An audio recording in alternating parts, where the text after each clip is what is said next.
বিসমিল্লাহির রহমানির রহিম। আজ 9 আগস্ট 2026।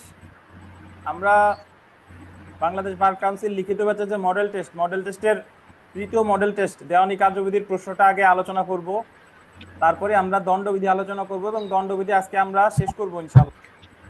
এবং দণ্ডবিধি কোনগুলো গুরুত্বপূর্ণ লাস্টে বলে দিব ইনশাআল্লাহ।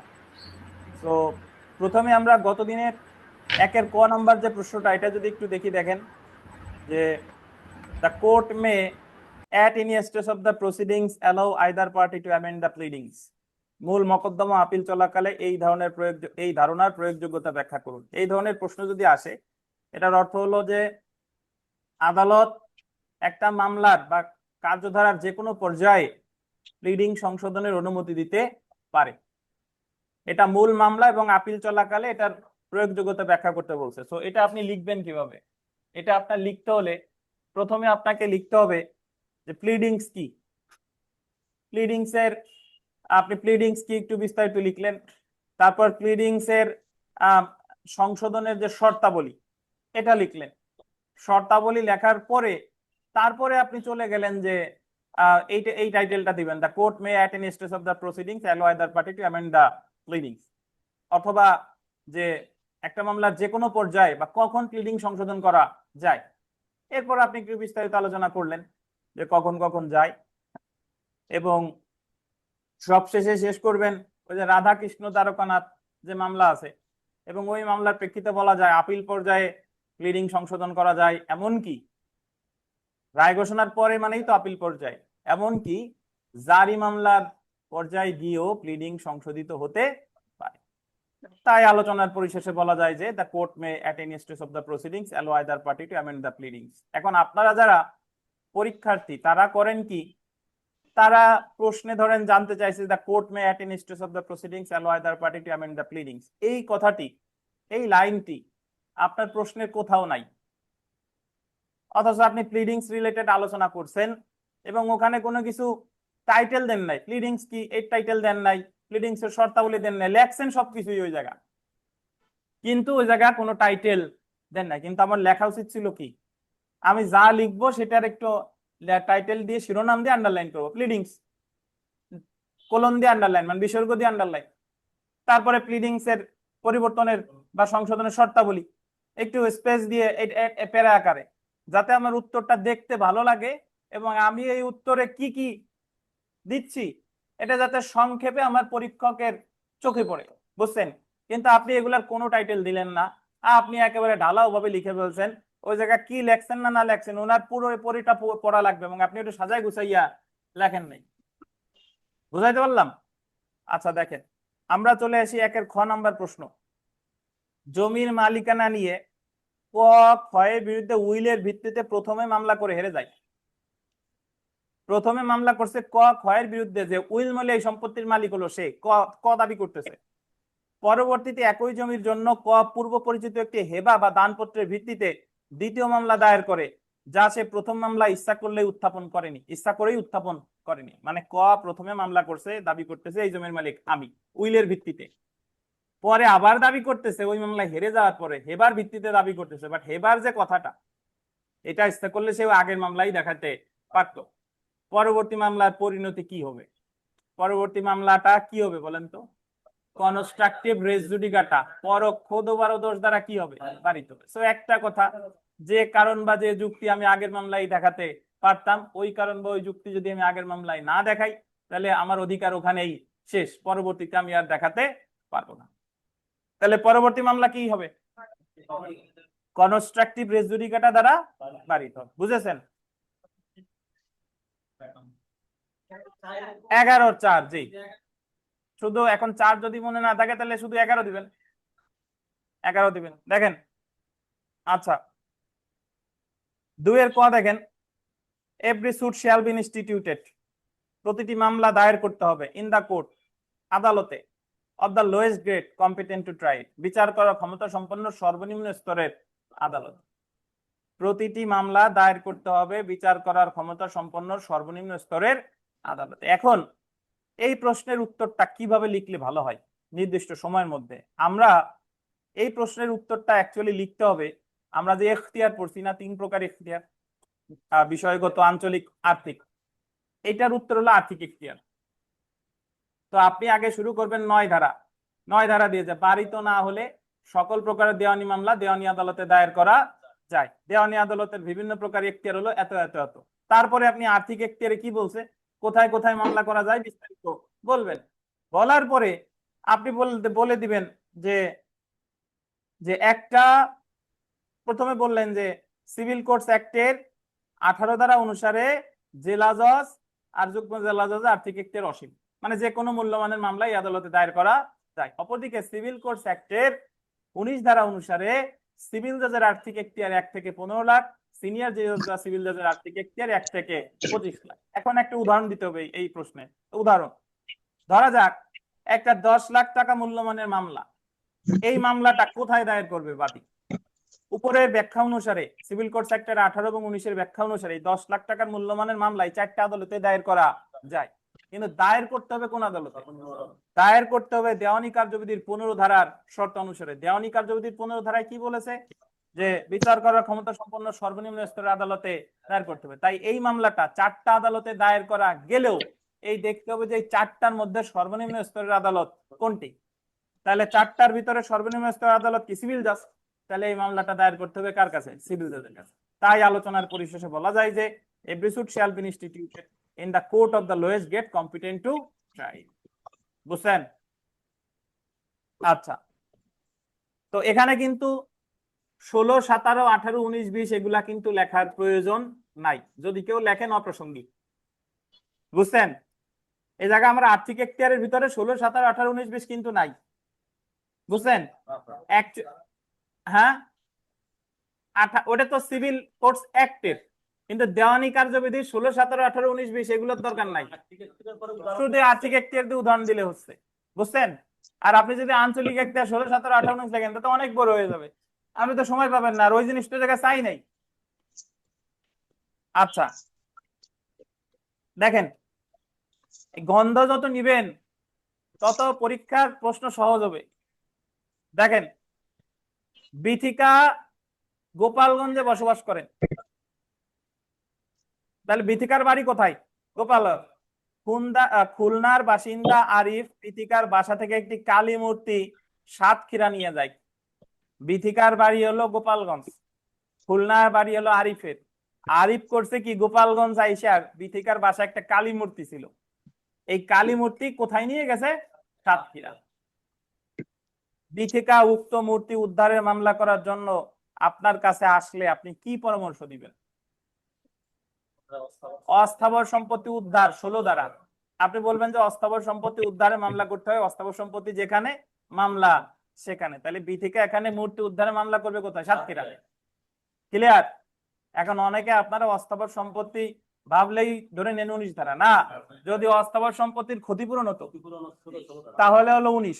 অস্থাবর সম্পত্তির ক্ষতিপূরণ হলে 19, ঘটনা যেখানে ঘটছে আর বিবাদী যে জায়গা বাস করে। কিন্তু আমি তো জায়গা ক্ষতিপূরণ না, আমি তো আমার কালী মূর্তি কি যাচ্ছি? উদ্ধার চাচ্ছি। উদ্ধার অস্থাবর সম্পত্তি উদ্ধার মামলা 16 আর অস্থাবর সম্পত্তি ক্ষতিপূরণের মামলা 19। বুঝছেন? আচ্ছা, তারপরে দেখেন আমরা চলে আসি 3-এর ক। Claim cannot be rejected on mixed question of law and fact.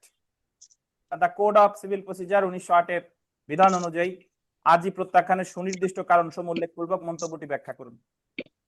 Claim cannot be rejected মানে আরজি প্রত্যাখ্যান করা যাবে না on mixed মিশ্র কোশ্চেন, মিশ্র প্রশ্ন অফ ল এন্ড ফ্যাক্ট, আইন এবং ঘটনার মিশ্র প্রশ্নে আরজি প্রত্যাখ্যান করা যাবে না। এটা হলো প্রশ্ন। এখন এই প্রশ্নের উত্তর আমি কিভাবে লিখবো?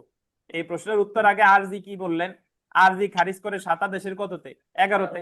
7 আদেশের 11তে 4টা আছে, 4টা লিখলেন। আরো একটা আছে যে বিবাদী যতগুলো সমন, মানে সমন যতগুলো আরজির কপি ততগুলা।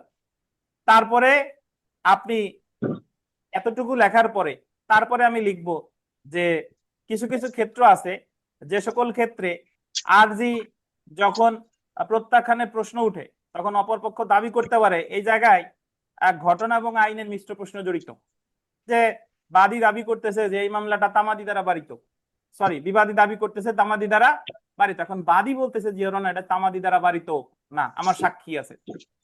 এটা যে তামাদি দ্বারা বাড়িত না, আমার কি আছে, সাক্ষী আছে। তার মানে এই জায়গায় আইন এবং ঘটনার মিশ্র প্রশ্ন জড়িত। যেহেতু সে সাক্ষ্য দিতে চাইছে, তাইলে এখন আর ওই আর্জি ওই মুহূর্তে খারিজ করা যাবে না। এখন তার সাক্ষ্য গ্রহণ পর্যায়ে গিয়ে মামলা নিষ্পত্তির মাধ্যমেই, ডিক্রির মাধ্যমে এই মামলা নিষ্পত্তি হবে। তাই এটা ব্যাখ্যা করে তাই আলোচনার পরিশেষে বলা যায় যে যখন আইন এবং ঘটনার মিশ্র প্রশ্ন জড়িত, তখন আর্জি প্রত্যাখ্যান করা যাবে না, বরং নিয়মিত মামলার মাধ্যমে এটা নিষ্পত্তি করতে হবে।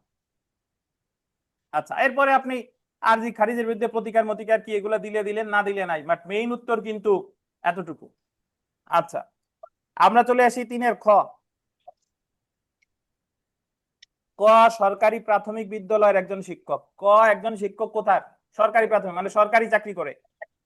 নৈতিক স্থলনজনিত কারণে ক কে বরখাস্ত করা হলে চাকরি ফিরে পাবার জন্য তিনি দেওয়ানি আদালতে ঘোষণামূলক মামলা করেন।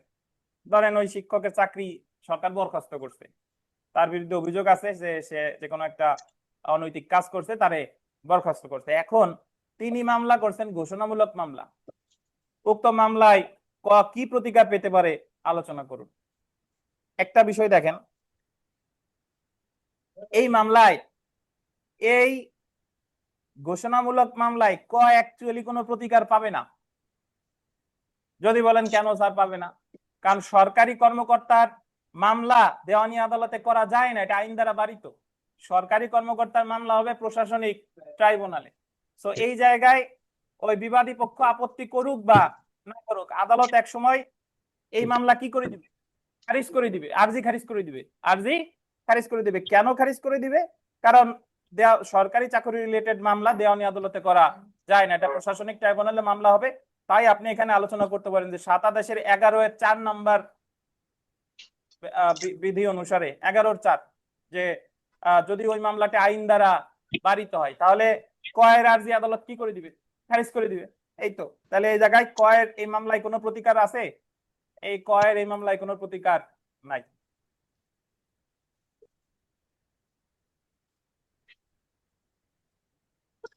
আমরা চলে আসি খ অংশ। দেখেন, দেওয়ানি মকদ্দমায় পক্ষগণের, দেওয়ানি মকদ্দমায় পক্ষগণের হাজিরা গড় হাজিরার ফলাফল কি? অনেকে আপনারা জানেন না, হাজির মানে তো জানেন অ্যাপিয়ারেন্স, আর গড় হাজিরা মানে নন অ্যাপিয়ারেন্স, উপস্থিত হয় নাই, অনুপস্থিতি। তো এখানে আমার দুইটাই আলোচনা করতে হবে। আরজি বাদীর অনুপস্থিতির কারণে মামলা খারিজ হয় 9 আদেশের 2, 3, 5, 8, এবং এটার বিরুদ্ধে প্রতিকার কি এটাও লিখতে হবে। আর বিবাদীর অনুপস্থিতির কারণে মামলায় একতরফা ডিক্রি হয়, এটা কত, 9-6, এবং এটার বিরুদ্ধে প্রতিকার কি এটাও লিখতে হবে। এই হলো এটার উত্তর।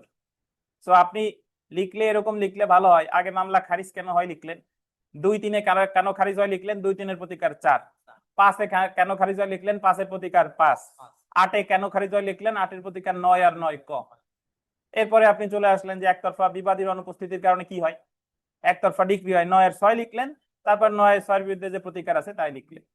এই তো, অবশ্যই আন্ডারলাইন করে করে, মানে শিরোনাম দিয়ে দিয়ে ঢালাও ভাবে লিখলে ভালো মার্কস পাবেন না। আন্ডারলাইন করে করে আমি লিখবো যে বাদীর অনুপস্থিতির ফলাফল, আন্ডারলাইন করলাম, তারপর লিখলাম যে দেওয়ানি কার্যবিধি 9 আদেশে এত এত বিধি অনুসারে বাদীর অনুপস্থিতির কারণে মামলা খারিজ হতে পারে। তারপরে লিখলাম 2 বিধি আন্ডারলাইন করলাম, 3 বিধি আন্ডারলাইন করলাম, তারপরে 2, 3 লেখার পরে লিখলাম 2 ও 3 বিধির বিরুদ্ধে প্রতিকার, আন্ডারলাইন করলাম, প্রতিকার লিখলাম। তারপরে 5 বিধি লিখলাম, 5 বিধি লেখার পর 5 বিধিতে মামলা খারিজ হলে প্রতিকার, এইভাবে লিখতে হবে। আচ্ছা, আমরা 8-এর খটা দেখি। দেখেন, সরি 4-এর খ, একটি দেওয়ানি মকদ্দমায় পক্ষগণের অসংযোগ অপসংযোগ কি? পক্ষগণের অসংযোগ আর অপসংযোগ এক আদেশে বলা আছে। একটা মামলায় যারে পক্ষভুক্ত করার দরকার তারে আপনি পক্ষভুক্ত করেন নাই, এটা বলে নন জয়েন্ডার বা অসংযোগ।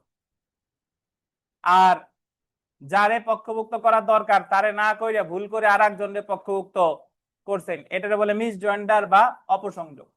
ঠিক আছে, এই নন জয়েন্ডার এবং মিস জয়েন্ডারের কারণে কোনো মামলা ব্যর্থ হবে না, কোনো মামলা কি হবে না, ব্যর্থ হবে না। তবে এর বিরুদ্ধে আপিল, রিভিউ, রিভিশন কোনোটাই করা যায় না। এর বিরুদ্ধে যেটা করা যায় লিখিত আপত্তি।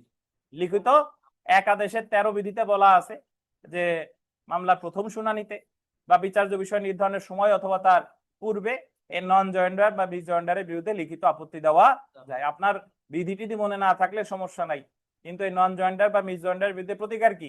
লিখিত আপত্তি। বুঝছেন? আচ্ছা, 5 ক দেখেন, an executing court cannot go beyond the decree। এই নীতির ব্যতিক্রম সংক্ষেপে আলোচনা করুন। এক্সিকিউটিং কোর্ট মানে কি? এক্সিকিউটিং কোর্ট মানে হলো জারিকারক আদালত। জারিকারক আদালত ডিক্রির বাইরে যেতে পারে না। এই কথাটার অর্থ কি? ডিক্রিতে যা আছে, ডিক্রি জারিকারক আদালত জারি মামলায় তাই করবে। ইনি কিন্তু এই ডিক্রির বাইরে, ডিক্রিতে যা নাই সেই বিষয়ে উনি কোনো পদক্ষেপ নিতে পারবেন না। এই নীতির ব্যতিক্রম সংক্ষেপে আলোচনা করতে বলছে। মার্কস 10। এর উত্তর আমাদের শীটে কিন্তু হুবহু আছে, কিন্তু ছোট করে। যেহেতু আমাদের প্রশ্নের নাম্বার বেশি, তাহলে আমি আগে লিখবো ডিক্রি জারি কি, ডিক্রি জারি আবেদন কোথায় করা যায়, কয়টি উপায় ডিক্রি জারি করা যায়, একটু সংক্ষেপে লিখে তারপরে চলে আসবো টাইটেলে, executing court can not go beyond the decree.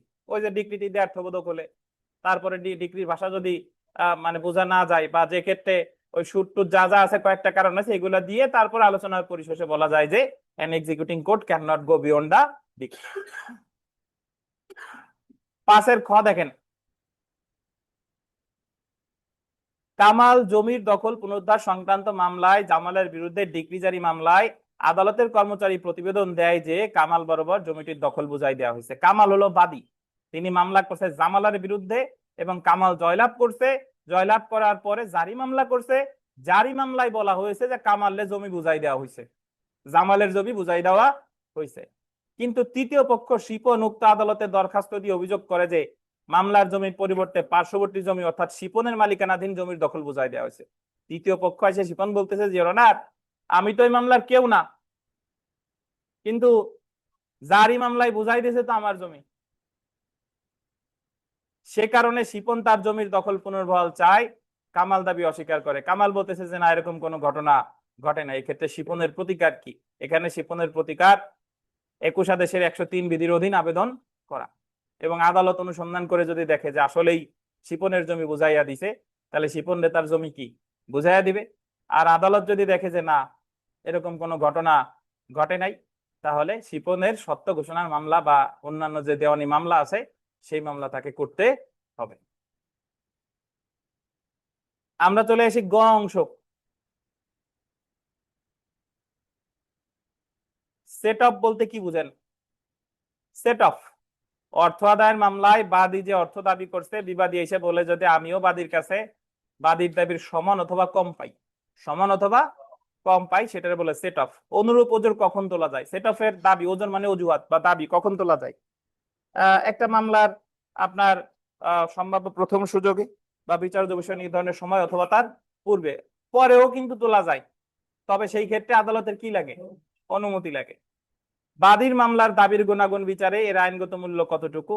বাদীর মামলার দাবির গুণাগুণে মানে বাদী তো মামলা করছে, এখন বাদী যদি বাদীর মামলা প্রমাণ করতে না পারে, তাহলে বিবাদী হিসেবে সে কি সেট অফের কোনো সেট অফের মূল্য আছে কিনা?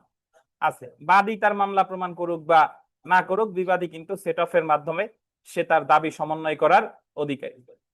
সো এটা বিস্তারিত আলোচনা করা আছে, আশা করি পারছেন। 6 খ যদি দেখেন, সেট অফ এবং পাল্টা দাবির মধ্যে পার্থক্য আলোচনা করুন। সেট অফ মোটামুটি তো বললাম 8 আদেশের 6 বিধি, আর কাউন্টার ক্লেম কিন্তু আমাদের দেওয়ানি কার্যবিধিতে কোথাও নাই। সেট অফের ক্ষেত্রে যেটা মনে রাখতে হবে যে এটা আপনার বিবাদীর দাবি হবে বাদীর দাবির সমান অথবা তার কম। কাউন্টার ক্লেমের ক্ষেত্রে এটা হতে হবে কি? বেশি। আর অন্যান্য অনেক পার্থক্য আছে, এটা মোটামুটি ওই যে আমরা যখন ক্লাসে পড়ছিলাম ওইভাবে লিখলেই হয়ে যাবে। আমরা চলে আসি 7 ক দেখেন, রেস সাবজুডিস এবং রেস জুডিকাটার মধ্যে পার্থক্য সংশ্লিষ্ট বিধান উল্লেখপূর্বক আলোচনা করুন। সাবজুডিস একই বিষয় নিয়ে যদি একাধিক মামলা হয়, প্রথম মামলা চলবে, পরের মামলা স্থগিত হবে, এটা হলো রেস সাবজুডিস। আর রেস জুডিকাটা হলো একই বিষয় নিয়ে এখতিয়ার সম্পন্ন আদালতে একবার যদি কোনো মামলা নিষ্পত্তি হয়ে যায়, পরে যদি আবার মামলা করে, পরের মামলাটা কি হবে? বাড়িতে হবে। এরপরে রেস সাবজুডিসের ক্ষেত্রে উদাহরণ দিবেন, রেস জুডিকাটার উদাহরণ দিবেন। রেস সাবজুডিসের ক্ষেত্রে প্রথম মামলা চলমান থাকে, পরের মামলা স্থগিত হয়। আর রেস জুডিকাটার ক্ষেত্রে প্রথম মামলা আপনার নিষ্পত্তি হয়ে যায়, পরের মামলা কি হয়, খারিজ হয়। আর রেস সাবজুডিসের ক্ষেত্রে বিদেশি আদালতের সিদ্ধান্ত প্রযোজ্য না, কিন্তু রেস জুডিকাটার ক্ষেত্রে কি বিদেশি আদালতের সিদ্ধান্ত প্রযোজ্য। এরকম অনেক পার্থক্য আছে। রেস জুডিকাটায় রেস জুডিকাটার ব্যাখ্যা আছে 6টা, রেস সাবজুডিসের ব্যাখ্যা আছে 1টা। এরকম অনেক বিধিবিধান আছে। আর রেস জুডিকাটা 2 প্রকার, পরোক্ষ, প্রত্যক্ষ, পরোক্ষ, কিন্তু রেস সাবজুডিসের কোনো প্রকার ভেদ নাই। এরকম পার্থক্য দিয়ে দিবেন। তারপরে দেখেন একতরফা ডিক্রি কি রেস জুডিকাটা হিসেবে কাজ করে? অবশ্যই কাজ করে। সহবাদী বা সহবিবাদীদের মধ্যে কি রেস জুডিকাটা প্রযোজ্য হয়? অবশ্যই প্রযোজ্য হয়। আমরা চলে আসি 7-এর খ। বাদী হিসেবে কামাল ঢাকার প্রথম যুগ্ম জেলা জজ আদালতে জামালের বিরুদ্ধে মকদ্দমার ভূমিতে সত্য ঘোষণা পূর্বক খাস দখলের প্রার্থনায় এই মর্মে একটি মকদ্দমা করেন যে কিছুদিন পূর্বে বিবাদী জামাল এবং তার লোকজন বলপূর্বক কামালকে তার সত্য দখলীয় ভূমি থেকে বেদখল করে। বাদী বলতেছে যে বিবাদীরা কিছুদিন পূর্বে বাদীরা কি করছে, বেদখল করছে।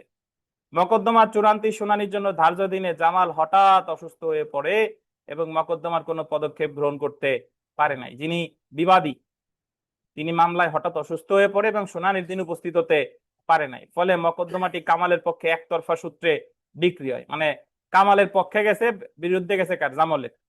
জামাল আপনাকে অ্যাডভোকেট হিসেবে নিযুক্ত করেন, বিবাদী জামালের পক্ষে সম্ভাব্য যেসব প্রতিকার উন্মুক্ত আছে সেসব বিস্তারিত আলোচনা করুন। আপনার বিবেচনায় জামালের জন্য একতরফা ডিক্রি বাতিলের জন্য সব থেকে সহজ এবং কার্যকর পদক্ষেপ কোনটি? তাহলে এখানে মোটামুটি আলোচনা করতে হবে একতরফা ডিক্রি কি, একতরফা ডিক্রির বিরুদ্ধে প্রতিকার কি কি আছে আলোচনা করবেন। লাস্টে বলে দিবেন যে আমি আমার বিবাদী জামালের পক্ষে, প্রতিকার এতগুলো থাকলেও তার জন্য সবচেয়ে সুবিধাজনক হবে এইটা। এটা আপনি উকিল হিসেবে যেটা যৌক্তিক মনে করেন সেটা দিবেন, বাট এটা দেন বা না দেন অ্যাটলিস্ট লিখতে হবে একতরফা ডিক্রির কি কি প্রতিকার আছে। একতরফা ডিক্রির কি কি প্রতিকার আছে বলেন দেখি।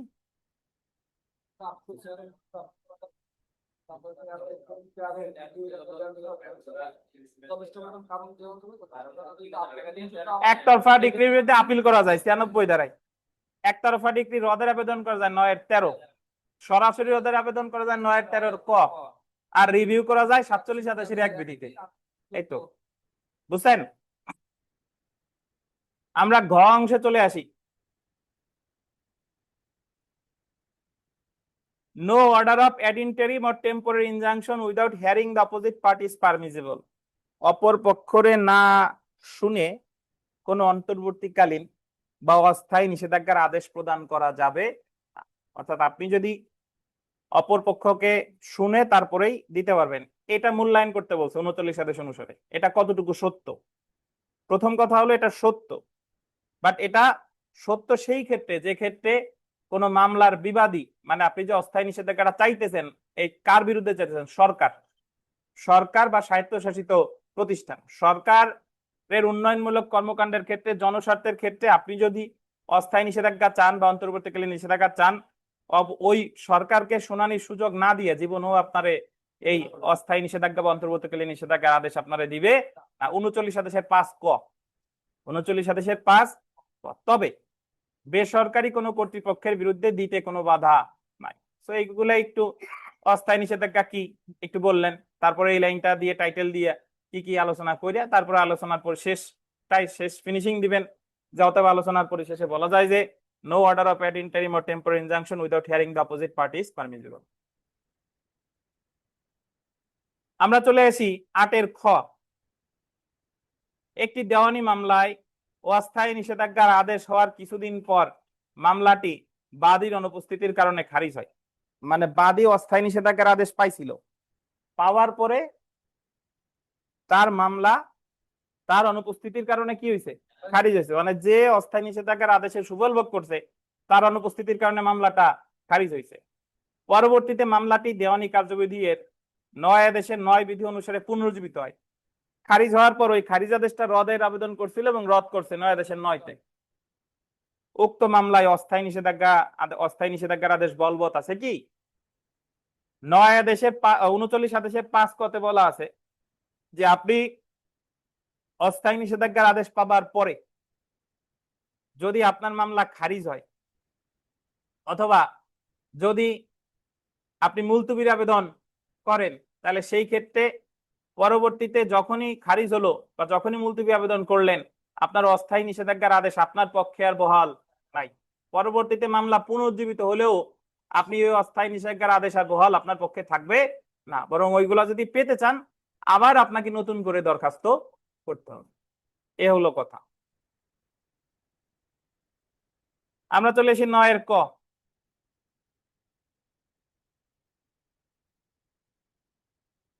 Adjournment is not a matter of course even when both parties want it. মুলতবি একটি কাঙ্ক্ষিত বিষয় নয়, এমনকি উভয় পক্ষ একসাথে যদি চাইও। উভয় পক্ষ দুজনে মিলে বলছে যে অনার অমুকরে মুলতবি দেন, বাদীরে দেন, বিবাদীরে দেন, আমার কোনো আপত্তি নাই। আইনে যদি না থাকে, দুই পক্ষ চাইলেও কাজ হবে না, এটাই। সো এটা খুব সহজ জিনিস। আপনি মোটামুটি 17 আদেশে যা যা আছে আলোচনা করবেন। মুলতবি আবেদনটা দুই ভাগে ভাগ করা যায়, চূড়ান্ত শুনানির পূর্বে আর চূড়ান্ত শুনানি পর্যায়ে।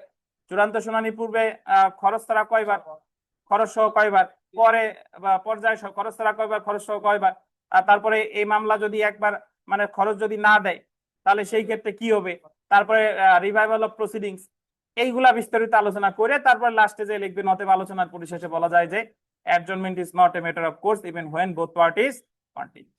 আপনারা অনেকের মধ্যে একটা সমস্যা আছে, সেটা হলো যে এই যে এই ধরনের টাইটেল ইংরেজি লাইন ইনভার্টেড কমার মধ্যে দিয়ে ব্যাখ্যা করতে বলবে, এই ধরনের প্রশ্ন আপনি 2-3টা পাবেন।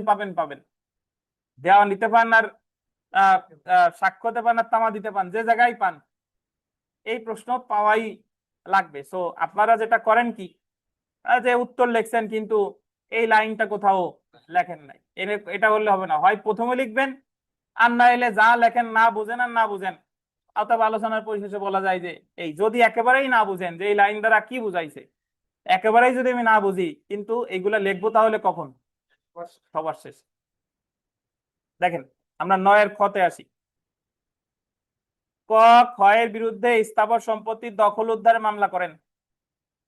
উক্ত মামলায় খ নির্দিষ্ট সময়ের মধ্যে লিখিত জবাব দাখিল না করায় আদালত মামলাটি তার বিরুদ্ধে একতরফা নিষ্পত্তি করেন। আরজি দিছে, লিখিত জবাব 60 কার্যদিবসের মধ্যে দাখিল করতে পারে নাই, তার মামলা একতরফা ডিক্রি না, একতরফা কি হয়েছে, নিষ্পত্তি। 8 আদেশের এক বিধিতে হয়, 8 আদেশের এক বিধিতে একতরফা নিষ্পত্তি হয়। ক্ষয়ের কি প্রতিকার আছে আলোচনা করুন। ক্ষয়ের প্রতিকারের জায়গা আছে রিভিশন। কি বলেন, রিভিশন। তাহলে আপনার এই জায়গায় একতরফা নিষ্পত্তি কেন হলো 8 আদেশের এক একটু ব্যাখ্যা দিবেন, এবং তার এই ক্ষেত্রে প্রতিকার হলো উচ্চ আদালতে কি করা, রিভিশন করা। এই তো উত্তর। আমরা চলে আসি উমা অংশে। উমা,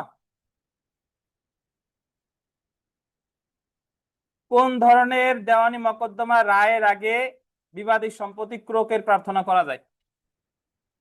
যে কোনো দেওয়ানি মামলা, যে ক্ষেত্রে মামলা চলাকালীন সময়ে বিবাদী মামলায় হেরে যাওয়ার আশঙ্কায় তার সহায় সম্পত্তি হস্তান্তর করার উদ্যোগ নিচ্ছে, সেক্ষেত্রেই ক্রোকের আবেদন করা যায়। ক্রোক সম্পর্কে আলোচনা করছে 38 আদেশের 5 থেকে 13 বিধি, 38 আদেশের 5 থেকে 13 বিধি। সো বিস্তারিত লিখবেন। তারপরে অনুরূপ ক্রোক আদেশ লাভের জন্য কি কি শর্ত পূরণ করতে হয়, ওই যে বললাম যে মামলায় হেরে যাওয়ার আশঙ্কায় সম্পত্তি হস্তান্তরে কি নিছে, উদ্যোগ নিছে। তারপরে দেখেন কোন ধরনের সম্পত্তি রায়ের আগে ক্রোকযোগ্য নয়। রায়ের আগে ক্রোকযোগ্য নয়, ওই যে আপনার ক্ষুদ্র এখতিয়ার সম্পন্ন আদালত, ক্ষুদ্র এখতিয়ার সম্পন্ন আদালত স্থাবর সম্পত্তি ক্রোকের আদেশ কিন্তু দিতে পারে না। বুঝতে পারছেন? আর কি কি নাই লিখবেন, কোন আদালতের স্থাবর সম্পত্তি ক্রোক আদেশ দানের ক্ষমতা নাই, এই যে এটা তো আছেই। আর রায়ের আগে কি কি ক্রোকযোগ্য নয়, ওই যে হিসাবের খাতা, তারপরে এই যে এইটাই যা যা আছে এগুলা। আর যেগুলো কৃষকের দখলে থাকে, কৃষকের দখলে থাকে সেগুলো ক্রোক করা যায় না। এইগুলা দিয়ে মোটামুটি আলোচনা করে দিতে হবে। তবে এই জায়গায় আমি একটা কথা বলি, এই জায়গা প্রশ্নের যতগুলো অংশ ততগুলো টাইটেল আপনার দিতে হবে। আপনি প্রথমে লিখবেন যে ধরনের দেওয়ানি মকদ্দমায় রায়ের আগে বিবাদী সম্পত্তি ক্রোক করার বিধান আছে, এটাই এক। ক্রোক আদেশ লাভের জন্য কি কি শর্ত পূরণ করতে হয়, 2, প্রশ্নের মধ্যে থাকা লাগবে। যে ধরনের সম্পত্তি রায়ের আগে ক্রোকযোগ্য নয়। তারপরে কোন আদালতের স্থাবর সম্পত্তি ক্রোকের আদেশ দানের ক্ষমতা নাই। আপনি যাই লেখেন না কেন, প্রশ্নে যা যা জানতে চাইছে এই টাইটেল গুলো কিন্তু আপনাকে কি দিতে হবে।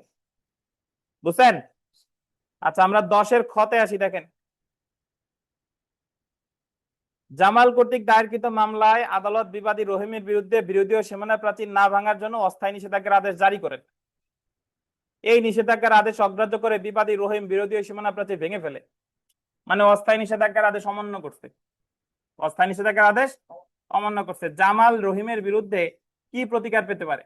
39 আদেশের 2-3 বিধিতে misc violation case, miscellaneous violation case করলে আদালত তার সম্পত্তি ক্রোক করতে পারে বা তারে দেওয়ানি কারাগারে সর্বোচ্চ 6 মাসের জন্য আটক রাখতে পারে। এছাড়া 39 আদেশের 2-4 বলছে এই ক্রোক আদেশ সর্বোচ্চ বহাল থাকবে 1 বছর।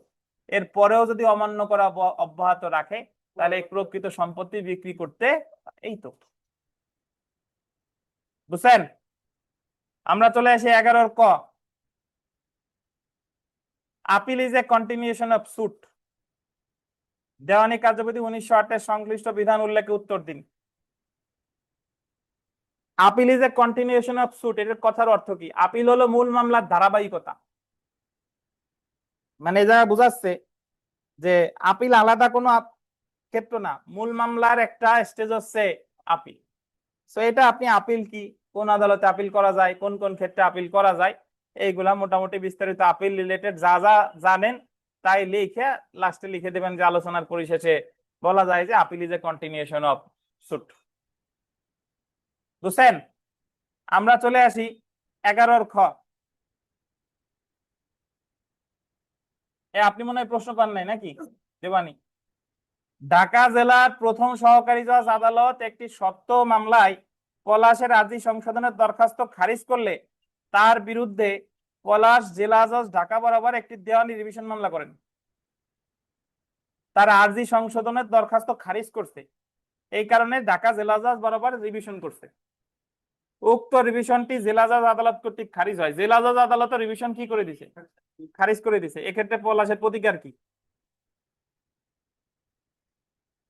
পলাশের প্রতিকার হলো 115 ধারা হাইকোর্ট বিভাগের দ্বিতীয় রিভিশন বা লিপ্ট রিভিশন করা। বুঝছেন? কারণ দেওয়ানিতে দ্বিতীয় রিভিশনের বিধান আছে। আমরা চ অংশে চলে আসি। চ অংশ, এটা আপনাদের জন্য একটু হয়তো একটু জটিল হয়ে গেছে, বাট জটিল হোক আর সহজ হোক, আমার এই জায়গা বাধুক আর না বাধুক, আপনার ব্যাখ্যা ভুল হোক সঠিক হোক, ব্যাখ্যা পরীক্ষার খাতায় দিতে হবে। দেখেন, জনাব ক জনাব খ এর মধ্যে গোপালগঞ্জ যুগ্ম জেলা জজ আদালতের 10% জমি নিয়ে একটি সত্য ঘোষণার মকদ্দমা বিচারাধীন আছে। তাহলে বাদী হলো ক, বিবাদী হলো কে? খ। মকদ্দমাটি চূড়ান্ত নিষ্পত্তির অপেক্ষায় থাকাকালীন সময়ে জনাব ক উক্ত জমিটি জনাব গয়ের নিকট সাফকবলা দলিলের মাধ্যমে বিক্রয় হস্তান্তর করেন। যখন মামলাটা বিচারাধীন আছে এমন সময় ক এই জমি বিক্রি করে দিছে কার কাছে? গয়ের কাছে। হস্তান্তর করে ফেলছে, কিন্তু মামলা চলাকালীন সময় হস্তান্তর করে ফেলছে, এবং এটা অর্থের মামলাও না, এটা হলো সত্যের মামলা। পরবর্তীতে আদালত সাক্ষ্য প্রমাণ পর্যালোচনা করে জনাব খয়ের অনুকূলে মকদ্দমাটি ডিক্রি প্রদান করে। ডিক্রি পাইছে কে? খ। কিন্তু মামলার যে বিষয়বস্তু এটা তো ক কি করে দিছে? মামলা চলাকালীন সময় বিক্রি করে দিছে। ডিক্রি জারির পর্যায়ে জনাব গ এসে বাধা প্রদান করে। খ যখন জারি মামলা করছে সে এসে বাধা প্রদান করে এবং দাবি করেন যে তিনি পূর্বের মকদ্দমাটি বিষয়টি সম্পর্কে একেবারে অবগত ছিলেন না। গ এসে বলতেছে যে ক যে আমার কাছে জমি বিক্রি করছে, এই জমি নিয়ে যে আপনাদের দুইজনের মধ্যে মামলা চলে এ তো আমি জানতাম না। তিনি সরল বিশ্বাস এবং উপযুক্ত মূল্যের বিনিময়ে জমিটি ক্রয় করেছেন, সুতরাং এই ডিক্রি তার ক্ষেত্রে কার্যকর হবে না এবং তিনি জমির বৈধ মালিক। গ বলতেছে যে আমি জমির বৈধ মালিক আর আমার ক্ষেত্রে এই ডিক্রি কার্যকর করা যাবে না। আলোচ্য ক্ষেত্রে ক্ষয়ের প্রতিকার কি আলোচনা করব। প্রশ্ন বোধহয় বুঝেন নাই। ক আর ক্ষয়ের মধ্যে মামলা চলাকালীন ছিল সত্য ঘোষণা মামলা, এবং এই ক্ষেত্রে মামলা যে জমি নিয়ে মামলা চলাকালীন সময় মামলার এক পক্ষ ওই জমি কি করে দিছে? বিক্রি করে দিছে। এখন যে বিক্রি করছে মামলা জিতছে আর একজন। এখন যে জিতছে সে যখন জারি মামলা করবে, যার বিরুদ্ধে জিতলো জমি তো তার কাছে নাই, জমি তো কিনছে আর একজন। এখন যে এই যে জারি মামলা করলো তার প্রতিকার এটা। আপনারা কি কেউ রায়ের পূর্বে আটক লিখছেন নাকি? এই জায়গা হলো সম্পত্তি হস্তান্তর আইনের 52 ধারা আলোচনা করতে হবে। লিজ পেন্ডেন্স নীতি, সম্পত্তি হস্তান্তর আইনের 52 ধারা, এই জায়গায় লিখতে হবে যে সম্পত্তি হস্তান্তর আইনের 52 ধারা অনুসারে উক্ত ডিক্রিটি গয়ের উপর বাধ্যকর হবে, তাতে সে জেনে কিনুক আর সরল বিশ্বাসে কিনুক। মামলা চলাকালীন সময়ে যদি কোনো সম্পত্তি হস্তান্তর করা হয়, তাহলে ওই মামলার ডিক্রি যার কাছে হস্তান্তর করলো সে ওই ডিক্রি দ্বারা বিক্রি মান্য করতে বাধ্য। অর্থাৎ এই ক্ষেত্রে ওই যে তৃতীয় ব্যক্তি যে গড় কাছে যে বিক্রি করছে ওই বিক্রি বাতিল বলে গণ্য হবে, বা ওই সম্পত্তি গড় কাছ থেকে এনে কার বরাবর দেওয়া হবে, খ বরাবর দেওয়া হবে। তাহলে আপনি এই জায়গায় লিখবেন সম্পত্তি হস্তান্তর আইনের কত ধারা, 52 ধারা, এবং 52 ধারা হলো যে মামলা চলমান থাকা অবস্থায় কোনো সম্পত্তি হস্তান্তর করা যাবে না। যদি ওই সম্পত্তি হস্তান্তর করে তাহলে ওই হস্তান্তর কি বলে গণ্য হবে, বাতিল বলে গণ্য হবে।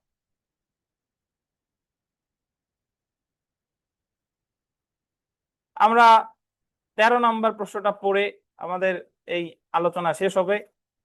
দেখেন, ক একটি জমির মালিকানা সাব্যস্ত ও খাস দখলের প্রার্থনায় ক্ষয়ের বিরুদ্ধে একটি দেওয়ানি মামলা দায়ের করে, মানে 842-এর মামলা করছে। মামলা নিষ্পত্তির পূর্ব পর্যন্ত খ যাতে উক্ত নালিশি জমিতে কোনো প্রকার নির্মাণ কাজ করে জমির প্রকৃতি পরিবর্তন করতে না পারে সে মর্মে ক আদালতের নিকট হতে একটি অস্থায়ী নিষেধাজ্ঞার আদেশ লাভ করেন। ক শুধু মামলা করেই ক্ষান্ত হয় নাই, অস্থায়ী নিষেধাজ্ঞার আদেশও পাইছে। কিন্তু আদালতের এই নিষেধাজ্ঞার আদেশ বলবৎ থাকা সত্ত্বেও এবং আদেশের বিষয়ে অবগত থাকা সত্ত্বেও খ উক্ত জমিতে জোরপূর্বক একটি পাকা দেয়াল নির্মাণের কাজ শুরু করেন। দেয়াল নির্মাণের কাজ কি শুরু করে দিছে। খ কর্তৃক আদালতের অস্থায়ী নিষেধাজ্ঞার আদেশ অমান্য করার কারণে ক এর কি কি আইনগত প্রতিকার আছে, দেওয়ানি কার্যবিধি 1908 সংশ্লিষ্ট বিধানাবলী উল্লেখে আলোচনা করুন। এই ধরনের প্রশ্ন কিন্তু আগে একবার একটা আসছে, কি প্রতিকার আছে বলেন?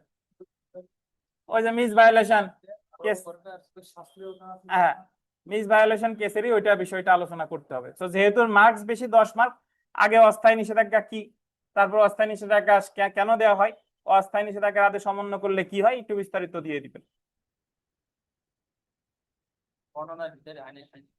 আইনগত পর্যালোচনার ভিতরে মুসাবিদা না, কিন্তু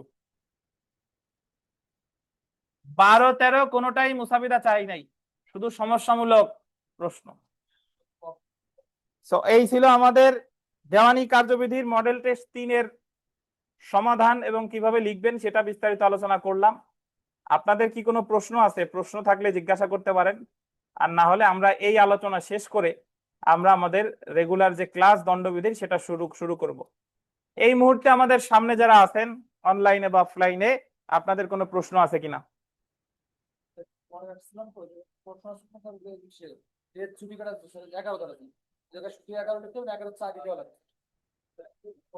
ভুলে গেছি